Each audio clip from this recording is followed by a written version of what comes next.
as a way to learn about our emotions and process them and deal with big things that are going on in our lives. And so I do that sometimes. And sometimes I just write because I don't know what I'm writing until I'm done writing, and then I realize, oh, that's what I was thinking, or that's what I was feeling. And so it's sort of a way of self-reflection. And so at the end of our interview the other day, I asked you a question, about like me and my girl who went to Bard, and that just triggered something. All right, so it's called An Ocean.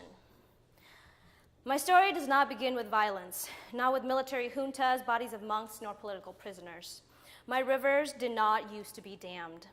My story does not begin with what you found valuable, so stole and sold accordingly. My trees used to be living relatives.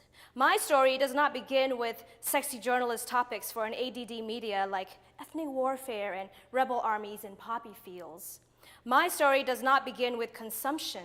In short, my story does not begin with you. But you ask me if I've been to, that one restaurant in that one city and get overwhelmed when I tell you that my people can't eat like that because they make less than $1 a day. And then you make cliche jokes out of my name and then ask me what it means, as if your immature humor should have paved the way for a meaningful exchange. Why do you ask me about, that one lady who's been in the newspaper, whose name you haven't even cared enough to learn, but it's because you still got your, I'm so worldly points. Why do you ask me about my violent leaders when yours vote down Peace and Security Council resolutions again and again, stating to us that the Middle East can be bombed to oblivion for democracy, but China can have its way with you because they own our debt? Why do you ask me where I'm from and not believe me when I say I'm from the Bay? Or cock your head in wonder when I tell you where I've been, because an immigrant person whose world is not yet developed is not supposed to love Marie Antoinette's pink marbles or have an interest in post-conflict development in Rwanda.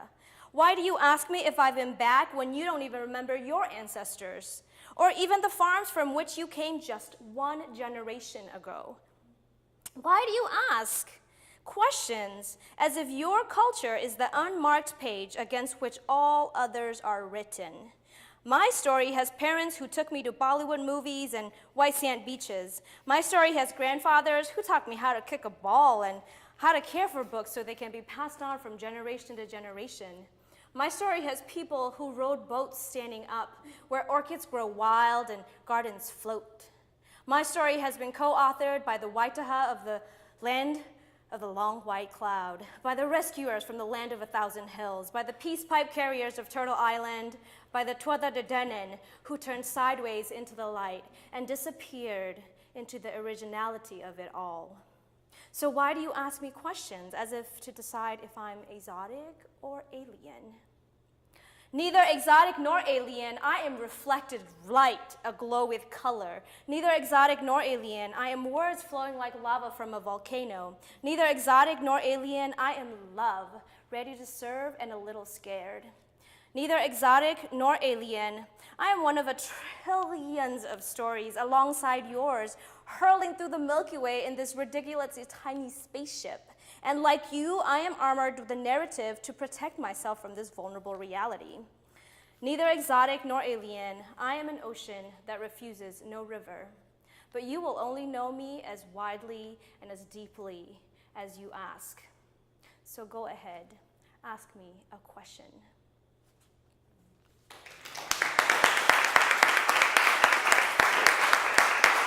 Do I got any questions?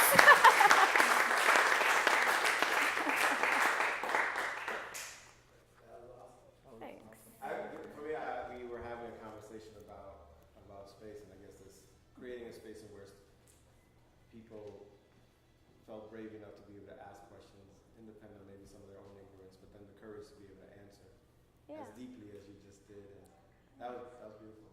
Thank you. Yeah, it's definitely been something I've struggled, because I tend to be a polite person, and I don't like getting into confrontations with strangers,